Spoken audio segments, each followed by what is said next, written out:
Okay. वृक्ष जिवंत आहेत, आपण जिवंत आहोत, त्याच्यानं आपण जिवंत राहणार नाही. सारखी येत होती ना.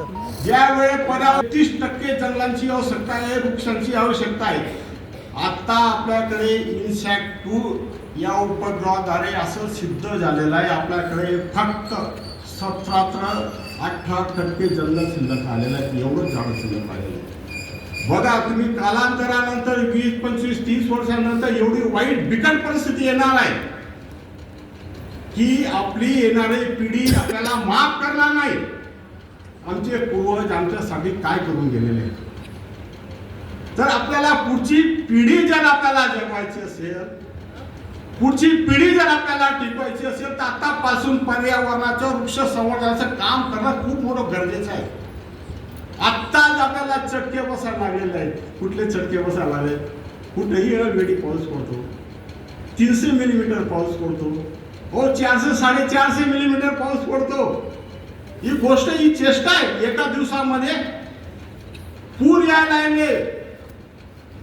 सृष्टीचा म्हणजे निसर्गाचा नाश व्हायला लागलेला आहे. हे पर्यावरण ढासळलं, त्याचं बोलता काय? हॅलो. टेम्परेचर माझ्या शिरपूरमध्ये ज्यावेळेस मी शेवटचं टेम्परेचर मोजलं, 45 डिग्री सेंटीग्रेड पर्यंत गेलं होतं. पुरस्कार मिळाला. 44-45 डिग्री सेंटीग्रेड 2 महिन्यापर्यंत टेम्परेचर असतं. आता पुरस्कार पुढे टेम्परेचर 50 वर्षांनी 1-1.5 डिग्री सेंटीग्रेड वाढणार आहे.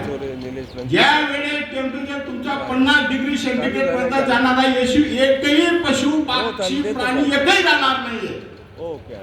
एकही राहणार नाही. त्याला जायला वेळ लागणार नाही. सर्वांनी सुज्ञान व्हा, सर्वांनी जागे व्हा आणि मोठ्या प्रमाणावर वृक्ष लागवडीसाठी तयार व्हा आणि त्याचं संवर्धन करा. मला इथून एकच संदेश द्यायचा आहे तुम्हाला.